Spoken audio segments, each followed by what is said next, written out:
यहाँ एडमिशन खुद लिया है या किसी स्कॉलरशिप कोटा से आए हो? चाहे जैसे भी आया हो, मैं यहाँ सीखने आया हूँ। देखो देखो, हीरो की खटारा BMW खराब हो गई है। EMI भरने के पैसे नहीं बचे शायद। गरीब देख के मजाक मत उड़ाइए मैडम, सादगी कमजोरी नहीं होती। दोस्तों, बहुत अच्छी स्टोरी है, अंत तक जरूर देखें। अगर आपने चैनल को अभी तक सब्सक्राइब नहीं किया तो प्लीज सब्सक्राइब कर दो। दोस्तों, ये कहानी मुंबई के सबसे नामी कॉलेजों में से एक सह्याद्री इंटरनेशनल यूनिवर्सिटी की है। ये कॉलेज नहीं, मानो कोई इंटरनेशनल फिल्म की यूनिवर्सिटी। हर सुबह गेट के बाहर लग्जरी गाड़ियों की लाइन, ब्रांडेड कपड़े, महंगे स्नीकर्स और स्टूडेंट्स से ज्यादा उनके कैमरे एक्टिव रहते। यहाँ पढ़ाई से ज्यादा स्टेटस मायने रखता था। और इस दुनिया की बेताज रानी थी अदिति मेहरा, शहर के इंफ्रास्ट्रक्चर किंग राजीव मेहरा की इकलौती बेटी। कॉलेज में उसकी एंट्री किसी सेलिब्रिटी से कम नहीं होती। लाल BMW गेट पर रुकती, ड्राइवर उतरकर दरवाजा खोलता और अदिति स्लो मोशन में बाहर आती, जैसे कोई रैंप वॉक हो। पीछे पीछे उसकी सहेलियां और सामने खड़े लड़कों की निगाहें। अदिति को यह सब अच्छा लगता था, क्योंकि उसे लगता था पैसा ही पहचान है और जिसके पास नहीं वो कुछ भी नहीं। उसी सेमेस्टर में कॉलेज में दाखिला लिया एक शान से लड़के ने, अमित देशमुख। ना कोई गाड़ी, ना बॉडीगार्ड, ना शोर। साधारण सी शर्ट, पुरानी जीन्स, कंधे पर एक पुराना सा बैग। वो बस पैदल चलता हुआ कॉलेज गेट से अंदर आया। कोई उसे देखने नहीं रुका, क्योंकि यहां सादगी बिकती नहीं थी। अमित को इससे फर्क भी नहीं पड़ा। उसकी आंखों में अजीब सा सुकून था, जैसे उसे खुद पर पूरा भरोसा हो। पहली ही क्लास में किस्मत ने अदिति मेहरा और अमित देशमुख को एक ही बेंच पर बैठा दिया। क्लास में घुसते ही अदिति की एंट्री हुई। ब्रांडेड बैग, महंगी घड़ी और चेहरे पर वही आत्मविश्वास जो कहता था, यहां सब मुझसे नीचे हैं। वो बेंच पर बैठी और पहली बार उसकी नजर अपने बगल में बैठे लड़के पर पड़ी। साधारण शर्ट, पुरानी जीन्स, कंधे पर घिसा हुआ बैग। अदिति ने ऊपर से नीचे तक देखा, जैसे किसी चीज की कीमत लगा रही हो। होंठों पर तंज आया। यहां एडमिशन मिला है या किसी स्कॉलरशिप कैंप से आए हो? पूरी क्लास ठहाकों से गूंज उठी। कुछ स्टूडेंट्स ने अमित की तरफ ऐसे देखा जैसे वो कोई मजाक का सामान हो। अमित ने उसकी तरफ देखा, ना गुस्सा, ना अपमान की आग, बस शांत आंखें। धीरे से बोला, चाहे जैसे भी आया हो, सीखने का मकसद बड़ा होना चाहिए। क्लास में अचानक सन्नाटा छा गया। हंसी थम गई। टीचर ने भी पलटकर देखा। अदिति को झटका लगा। पहली बार किसी ने उसके तंज से डरकर सिर नहीं झुकाया था। उसे लगा जैसे किसी ने उसके घमंड पर हल्की सी चोट कर दी हो, और वहीं उसने तय कर लिया, यह लड़का अब मेरा टाइम पास बनेगा। उस दिन के बाद से अदिति का नया मिशन शुरू हुआ। अमित को रोज किसी न किसी तरह सबके सामने छोटा दिखाना। उसे मजा आता था यह देखकर कि कोई उसके सामने चुपचाप अपमान सहता रहे। पर अमित चुप तो रहता, टूटता नहीं था, और यही बात अदिति को और चिढ़ाने लगी। एक दिन कॉलेज की पार्किंग में अदिति अपनी लाल BMW से उतरी। ड्राइवर ने दरवाजा खोला। सहेलियां इकट्ठा थीं। तभी उसने देखा अमित अपनी साइकिल स्टैंड पर लगाकर उतर रहा था। अदिति जोर से बोली, ओह, BMW खराब हो गई क्या? या ये EMI भरने के पैसे नहीं बचे? उसकी सहेलियां हंस पड़ी। कुछ लड़के भी रुक कर देखने लगे। अमित ने साइकिल लॉक की, उसकी तरफ देखा और मुस्कुराया। हवा में चलने वाली गाड़ी सबसे सस्ती और सबसे सेफ होती है। किसी को यह जवाब अच्छा लगा। 2-3 स्टूडेंट्स हंस दिए, पर अदिति को लगा जैसे उस पर ही हंसी उड़ गई हो। वो छिड़कर बोली, सस्ती तो है, पर स्टेटस भी तो कुछ होता है। अमित शांत बोला, स्टेटस नाम का होता है, जमीन पर चलने से नहीं गिरता। यह सुनकर कुछ स्टूडेंट्स ने आश्चर्य से देखा। अदिति का चेहरा सख्त हो गया। अगले हफ्ते टीचर ने सबको कहा, आज हर स्टूडेंट अपना इंट्रो देगा। जब अमित की बारी आई, वो खड़ा होकर बोला, मेरा नाम अमित देशमुख है। मैं टेक्नोलॉजी और मैनेजमेंट में कुछ नया करना चाहता हूं। अदिति ने पीछे से ऊंची आवाज में कहा, और साथ में पार्ट टाइम नौकरी भी है ना? पूरी क्लास फिर हंस पड़ी। टीचर ने डांटा, मिस मेहरा प्लीज। अमित की आंखें झुकी, पर उसने कुछ नहीं कहा। अदिति को लगा उसने जीत हासिल कर ली। कुछ दिन बाद प्रेजेंटेशन का दिन आया। अमित की स्लाइड्स सच में बहुत सिंपल थीं।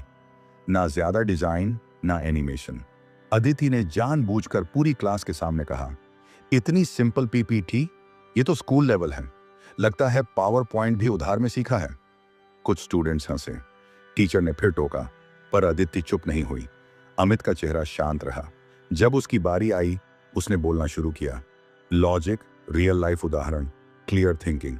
धीरे धीरे पूरी क्लास खामोश हो गई। कोई मोबाइल नहीं, कोई फुसफुसाहट नहीं। टीचर ने आखिर में कहा, best presentation of the day. पूरा क्लास ताली बजाने लगा। अदिति की ताली हवा में ही रुक गई। आज पहली बार उसे लगा कि उसका तंज हार गया।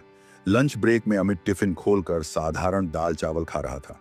अदिति अपने ग्रुप के साथ महंगे कैफे से खाना लेकर आई। उसने जानबूझकर अमित की टेबल के पास आकर कहा, इतना सिंपल खाना, लाइफ में कुछ बड़ा सोचते भी हो या बस पेट भरना ही सपना है? कुछ स्टूडेंट्स रुककर देखने लगे। अमित ने शांति से एक और मुंह में रखा और बोला, बड़ा सोचता हूं, बस दिखाता नहीं, और पेट भरा हो तो दिमाग भी ठीक चलता है। पास बैठे दो स्टूडेंट्स मुस्कुरा दिए। अदिति को लगा जैसे फिर से हंसी उसी पर भारी पड़ गई हो। उसका घमंड थोड़ा और भड़क उठा। ग्रुप प्रोजेक्ट में दोनों को एक ही टीम में डाल दिया गया। अदिति ने सोचा, अब इसे प्रूव करूंगी कि ये कुछ नहीं है। उसने अमित को छोटे छोटे काम देने शुरू किए, डेटा एंट्री, फाइल बनाना, प्रिंट निकालना, और खुद सबके सामने बोली, ये तो बस हेल्पिंग हैंड है मेरी टीम का। अमित ने कुछ नहीं कहा। जो काम मिला ईमानदारी से करता गया। लेकिन जब फाइनल मीटिंग का दिन आया और अमित ने अपनी रिसर्च और सॉल्यूशंस बताए तो टीचर चौंक गए। ये आइडियाज किसके हैं? टीम के सब लोग अमित की तरफ देखने लगे। अदिति पहली बार कुछ बोल नहीं पाई। टीचर ने कहा, excellent work Amit, you've clearly led the thinking here। Aditi को लगा जैसे उसके पैरों तले जमीन खिसक गई हो। अदिति देखती रह गई। अमित की रिसर्च, उसकी प्रॉब्लम सॉल्विंग, उसकी सोच, सब कमाल। वो कम बोलता, पर जब बोलता सटीक। अदिति के मन में सवाल उठने लगा, इतना टैलेंट और फिर भी इतना सिंपल क्यों? पर उसका अहंकार अब भी जिंदा था। एक दिन टेस्ट से पहले अदिति ने देखा अमित लाइब्रेरी में नोट्स रिवाइज कर रहा है। उसने मौका देखकर उसकी फाइल उठाकर अपनी दोस्त को दे दी।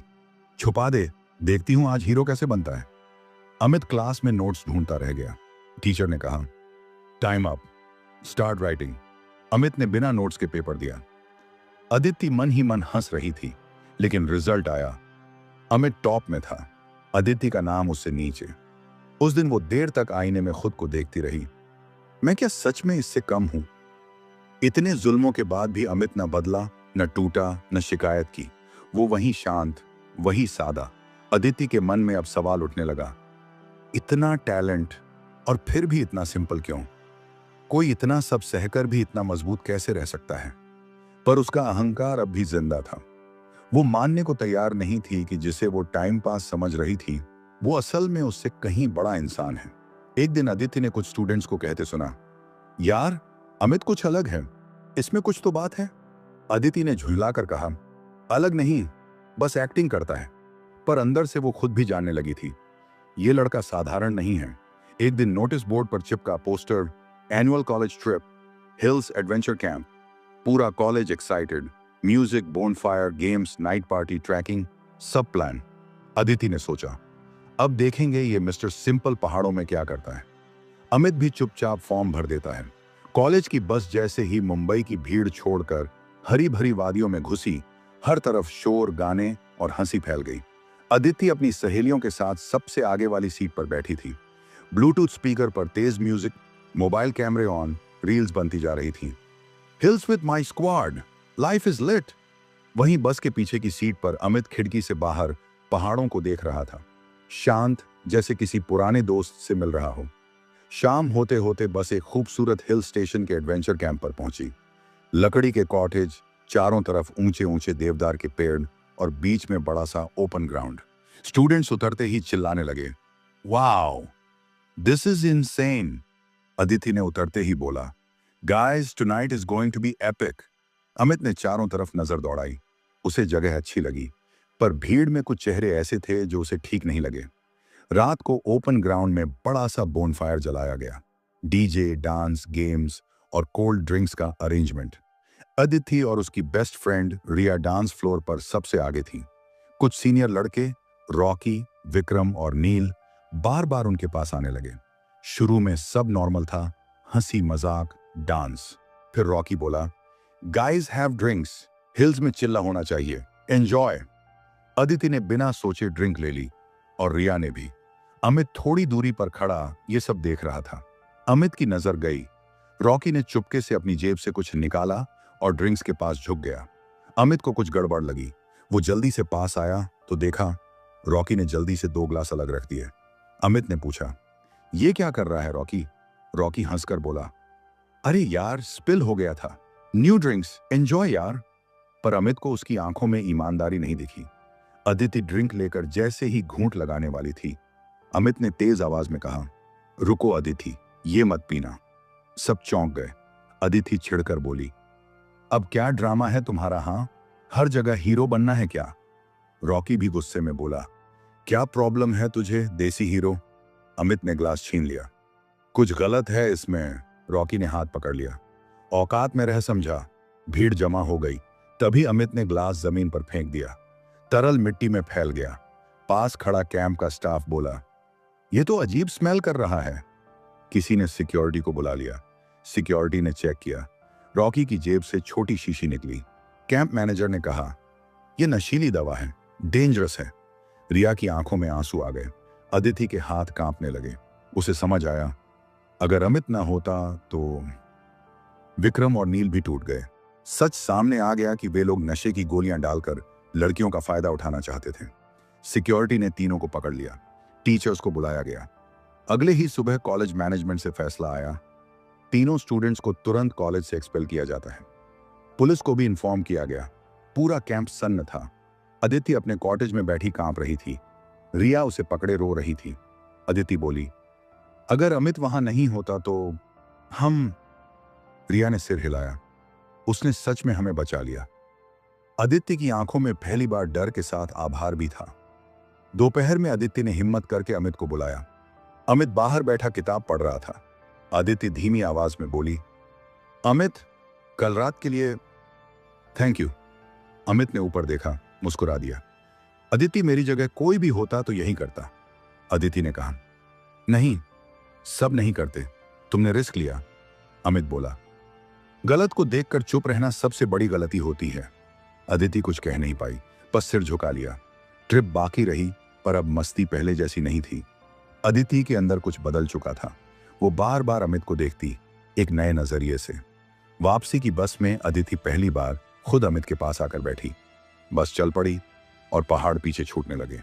बस की खिड़की से बाहर देखते हुए अदिति ने अचानक पूछा, अमित, तुम सच में हो कौन? इतना कॉन्फिडेंस, इतना कंट्रोल, तुम बिल्कुल नॉर्मल नहीं लगते। अमित हल्का सा मुस्कुराया और बोला, कभी कभी सादगी ही सबसे बड़ा राज होती है। अदिति और उलझ गई। बस जैसे ही पहाड़ों से उतरकर मुंबई की रोशनी में दाखिल हुई, अदिति को लगा जैसे वो सिर्फ शहर में नहीं, अपनी पुरानी दुनिया में लौट रही है। लेकिन अब वो दुनिया उसे वैसी नहीं लग रही थी। पहले जो चीजें उसे ताकत लगती थीं, BMW, ब्रांड्स, फॉलोअर्स, अब सब खोखला सा महसूस हो रहा था। उसके दिमाग में बार बार एक ही चेहरा आ रहा था, अमित। अगले दिन कॉलेज में सब कुछ नॉर्मल दिख रहा था, पर अदिति के अंदर तूफान था। क्लास में उसने देखा, अमित हमेशा की तरह शांत बैठा नोट्स बना रहा था। न कोई शो ऑफ, न हीरो बनने का घमंड। जैसे पहाड़ों की रात उसके लिए कुछ खास थी ही नहीं। पर अदिति जानती थी, उस रात ने उसकी जिंदगी बदल दी थी।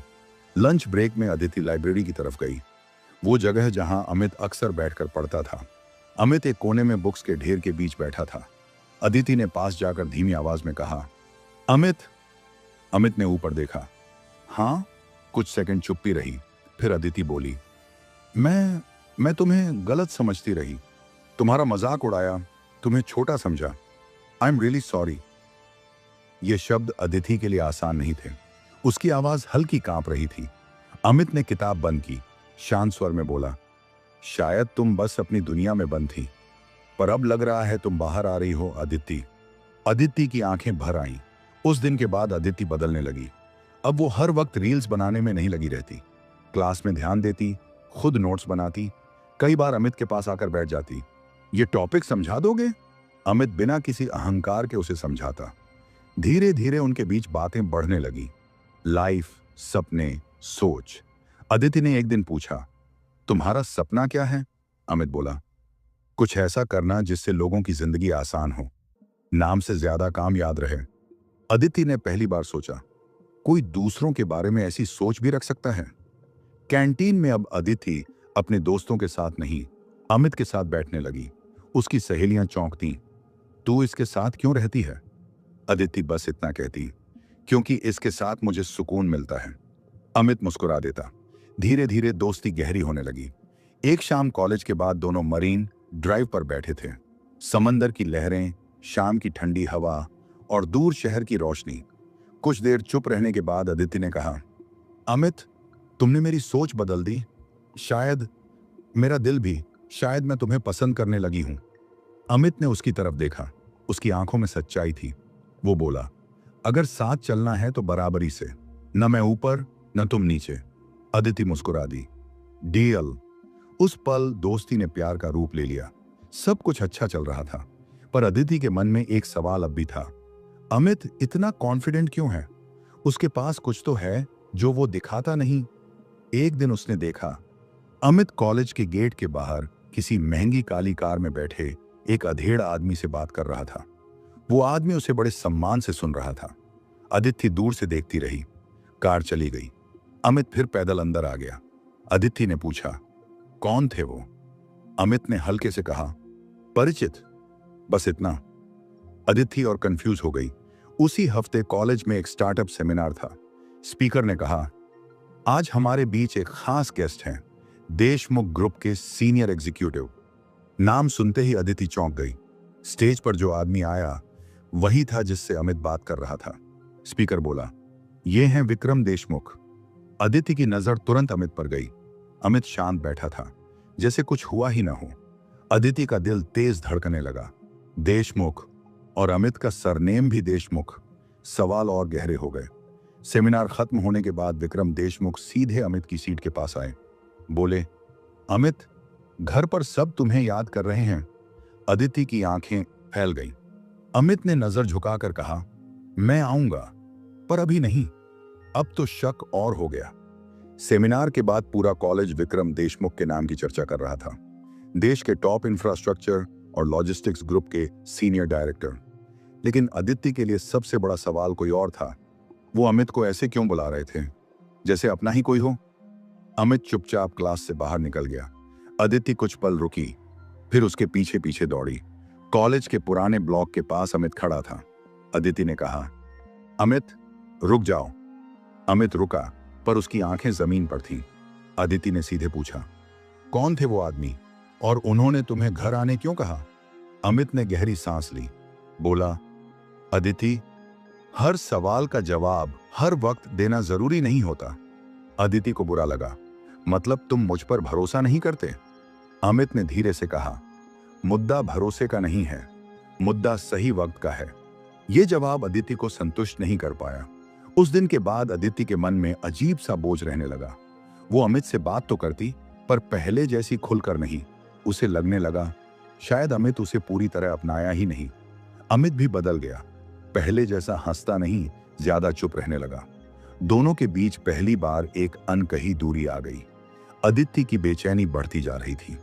एक दिन उसने अपनी दोस्त रिया से कहा, मुझे पता लगाना है अमित असल में है कौन। रिया बोली, तू डिटेक्टिव बन गई क्या? पर सच में उसमें कुछ तो है। दोनों ने सोशल मीडिया खंगाला, पर अमित का कोई अकाउंट ही नहीं। फिर कॉलेज के रिकॉर्ड्स, सिर्फ बेसिक डिटेल्स, कोई बैकग्राउंड नहीं, जैसे वो अचानक कहीं से आया हो। अदिति और उलझ गई। एक शाम क्लास के बाद अमित का फोन बजा। उसका चेहरा अचानक बदल गया। क्या? अभी? उसने कॉल काटी और बिना कुछ कहे भागने लगा। अदिति ने पकड़ लिया। क्या हुआ? अमित बोला, घर में इमरजेंसी है। अदिति बोली, मैं भी चलूं? अमित ने सिर हिला दिया। नहीं, अभी नहीं। फिर वही, अभी नहीं। कुछ पल सोचने के बाद अदिति ने फैसला किया, आज सच पता लगाकर रहूंगी। उसने अपनी कार निकाली और दूर से अमित का पीछा करने लगी। अमित एक ऑटो में बैठकर शहर के बाहर की तरफ चला गया। करीब आधे घंटे बाद ऑटो एक हाईवे के पास रुका। अदिति ने देखा, सामने एक भव्य बंगला, ऊंचा गेट, सिक्योरिटी गार्ड्स। गेट के अंदर लग्जरी गाड़ियां खड़ी थीं। अदिति की आंखें फटी रह गईं। ये तो किसी बिजनेस टाइकून का घर लग रहा है। उसी वक्त अमित ऑटो से उतरा। गार्ड्स ने उसे देखते ही फौरन गेट खोल दिया। एक गार्ड बोला, वेलकम बैक सर। सर, वो शब्द अदिति के कानों में गूंज गया। अदिति कार में बैठी कांप रही थी। उसने देखा अमित बिना रुके सीधे अंदर चला गया, जैसे ये जगह उसकी ही हो सकती है। अदिति का दिल जोर जोर से धड़कने लगा। तो ये है तुम्हारी सादगी? तुम मुझे धोखा दे रहे थे अमित? उसकी आंखों में आंसू भर आए। उसे लगा उसके साथ जो हो रहा है, कोई उसके करीब आकर सच छुपा रहा है। अदिति हिम्मत करके गेट के पास गई। गार्ड ने रोक लिया। Madam, appointment? अदिति बोली। अमित देशमुख से मिलना है। गार्ड ने वॉकी टॉकी पर पूछा, फिर बोला, मैडम, अमित सर अभी मीटिंग में हैं, आप कल आइए। अमित सर। अब शक नहीं रहा। अदिति बिना कुछ कहे वापस कार में बैठ गई। बारिश शुरू हो गई थी। उसने वहीं कार रोक दी, स्टीयरिंग पर सिर रखकर रो पड़ी। मैंने सोचा था तुम अलग हो, पर तुम भी सब जैसे ही निकले। उसी रात अदिति ने अमित को मैसेज किया, तुमने मुझे सब बताया नहीं, पर मैंने आज बहुत कुछ देख लिया। मुझे सच चाहिए अमित। कुछ देर बाद रिप्लाई आया, कल कॉलेज के बाद मिलते हैं। अब छुपाने का कोई मतलब नहीं। अदिति का दिल बैठ गया। अगले दिन शाम ढल रही थी। कॉलेज के पेड़ों के बीच से आती नरम हवा में एक अजीब सा सन्नाटा था। लाइब्रेरी के बाहर वाला बेंच, अदिति पहले से वहां बैठी थी। हाथ कांप रहे थे, दिल जोर जोर से धड़क रहा था। कुछ ही देर में अमित आता दिखा। वही साधारण कपड़े, वही शांत चेहरा। पर अदिति को अब उस सादगी पर भरोसा नहीं रहा था। अमित सामने आकर खड़ा हुआ। अदिति। अदिति ने उसे बोलने का मौका नहीं दिया। तुम झूठ क्यों बोल रहे थे अमित? तुमने कहा था तुम नॉर्मल स्टूडेंट हो। फिर वो बंगला, वो गार्ड्स और वो अमित सर। उसकी आंखों में आंसू थे, पर आवाज में गुस्सा। अमित कुछ पल चुप रहा, फिर बेंच पर बैठ गया। धीरे से बोला, क्योंकि अगर मैं सच बताता तो शायद तुम मुझे मेरे नाम से नहीं, मेरे स्टेटस से जानती। अदिति चुप हो गई। अमित ने गहरी सांस ली। हाँ अदिति, वो बंगला मेरा ही है।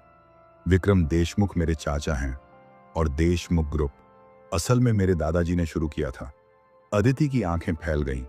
अमित आगे बोला, मेरे पापा इस ग्रुप के चेयरमैन हैं और कुछ महीनों 3 में मुझे ही कंपनी संभालनी है। अदिति के लिए यह किसी झटके से कम नहीं था। वो बोली, तो तुम अरबपति हो और यहां साइकिल पर आते हो, पुराने कपड़े पहनते हो, क्यों? अमित की आवाज भारी हो गई। क्योंकि मैं जानना चाहता था कि लोग मुझे बिना नाम, बिना पहचान, बिना ताकत के कैसे देखते हैं। उसने अदिति की तरफ देखा। मैंने बचपन से देखा है, पापा के आगे सब झुकते हैं। कोई सच नहीं बोलता, कोई मना नहीं करता। मुझे डर था कि कहीं मेरा रिश्ता भी मेरे नाम से ही न बन जाए। अदिति को अपना पुराना व्यवहार याद आ गया, कैसे वो उसे छोटा समझती थी। उसकी आंखें और भर आईं। अदिति ने कांपती आवाज में कहा, अगर मुझे पहले पता होता तो शायद मैं तुम्हारे साथ अलग होती। अमित ने उसकी बात काट दी। नहीं अदिति, और यही तो सबसे अच्छी बात है। वो हल्का मुस्कुराया। मेरे लिए अच्छा है कि तुमने मुझे मेरे पैसे से नहीं, मेरी सादगी से जाना। ये शब्द अदिति के दिल में चुभ गए। वो रो पड़ी। मैंने तुम्हारा मजाक भी उड़ाया, तुम्हें छोटा समझा, और तुम बड़े होते हुए भी चुप रहे। अमित ने धीरे से कहा, अदिति, मैं तुमसे प्यार इसलिए करता हूं क्योंकि तुम बदल सकी। हर कोई नहीं बदल पाता, पर अगर हम साथ चलेंगे तो एक शर्त पर, बराबरी से। न देशमुख ग्रुप का एमडी, न मेहरा साहब की बेटी, बस अमित और अदिति। अदिति ने आंसू पोंछे और सिर हिलाया। मुझे ऐसा ही रिश्ता चाहिए। सब ठीक लग रहा था, पर कहानी यहीं खत्म नहीं होनी थी। अदिति ने पूछा, अब आगे क्या? तुम सच में कंपनी ज्वाइन करोगे? अमित ने दूर देखते हुए कहा, हाँ क्यों नहीं। अगले दिन कॉलेज का माहौल कुछ अलग था। फेयरवेल और मीटअप। पूरे कैंपस को लाइट से सजाया गया था। बैनर्स लगे थे, रेड कारपेट बिछा था। देश के बड़े बड़े बिजनेसमैन, एलुमनाई, प्रोफेसर्स सब आए हुए थे। अदिति तैयार होकर आई थी, पर दिल में अजीब सी घबराहट थी। अमित आज भी वही सादा सूट पहनकर आया। कोई बड़ा दिखावा नहीं। दोनों साथ बैठे, पर अदिति का दिल तेज धड़क रहा था। कुछ देर बाद प्रिंसिपल स्टेज पर आए। डियर स्टूडेंट्स, आज हमारे कॉलेज के लिए गर्व का दिन है। आज हमारे बीच एक खास मेहमान हैं, देशमुख ग्रुप के मैनेजिंग डायरेक्टर, जिनकी कंपनी ने इस साल 500 करोड़ का टर्नओवर पार किया है। पूरा हॉल तालियों से गूंज उठा। अदिति की सांस रुक गई। प्रिंसिपल बोले, और सबसे खास बात यह है, ये हमारे ही कॉलेज से जुड़े हैं। Please welcome mister Amit Deshmukh. पूरा हॉल सन्न, सभी की आंखें फैल गईं। उसने अमित की तरफ देखा। अमित धीरे से खड़ा हुआ। वही अमित जो साइकिल से आता था, सिंपल टिफिन लाता था और सबसे पीछे बैठता था। अब वो स्टेज की तरफ बढ़ रहा था। पूरा कॉलेज खड़ा होकर ताली बजाने लगा। अदिति की आंखों से आंसू बहने लगे। अमित ने माइक लिया, फिर बोला, मैं यहां पैसे के साथ नहीं, एक आम स्टूडेंट बनकर आया था। हॉल में सन्नाटा। मैं जानना चाहता था कि जब नाम, ताकत और पहचान न हो तब लोग कैसे पेश आते हैं। कुछ ने मुझे दोस्त समझा, कुछ ने टाइम पास और कुछ ने मेरी औकात तय कर दी। कई स्टूडेंट्स की नजरें झुक गईं। अमित की नजर अदिति पर गई। वो बोला, लेकिन कॉलेज ने मुझे सिखाया कि सच्चा रिश्ता वही है जो सच जानने से पहले बन जाए। पूरा हॉल तालियों से गूंज उठा। अदिति अपनी सीट पर बैठी रो रही थी। उसे अपने तंज, घमंड और पुराने शब्द याद आ रहे थे। पैसा ही पहचान है। आज वही बात उसके सामने टूट चुकी थी। कार्यक्रम खत्म होते ही अमित स्टेज से उतरा। अदिति दौड़कर उसके पास आई, कांपती आवाज में बोली, अगर मुझे पहले पता होता तो शायद मैं। अमित ने मुस्कुराकर उसकी बात काट दी। नहीं अदिति, अच्छा है कि तुमने मुझे मेरे पैसे से नहीं, मेरी सादगी से जाना। अदिति रोते हुए बोली, मुझे माफ कर दो अमित, मैं बहुत घमंडी थी। अमित ने उसका हाथ थाम लिया। और आज तुम वो नहीं हो। कॉलेज खत्म होने के बाद अमित ने कंपनी ज्वाइन की। अदिति ने एमबीए के साथ साथ सोशल वर्क और स्टार्टअप्स में काम शुरू किया। दोनों ने मिलकर एक एजुकेशन फाउंडेशन शुरू किया, जहां गरीब लेकिन टैलेंटेड बच्चों को स्कॉलरशिप मिलने लगी। अमित चाहता था, जिस सादगी ने मुझे सब सिखाया, काश नहीं, सब कुछ सही वक्त पर हुआ। अंतिम संदेश, दिखावा थोड़ी देर चमकता है पर सादगी हमेशा जीतती है। और सच्चा प्यार वही है जो पहचान से पहले इंसान को चुने। लेकिन दोस्तों, अब एक सवाल आपके लिए, क्या आपको भी लगता है कि जो अदिति ने किया वो सही था, या फिर अमित का पहचान छुपाना? कमेंट में जरूर बताइए। और कहानी पसंद आई है तो वीडियो पर लाइक करें और हमारे चैनल एंटरटेनमेंट अनलिमिटेड को जरूर सब्सक्राइब करें। मिलते हैं अगले वीडियो में नई कहानी के साथ। जय हिंद।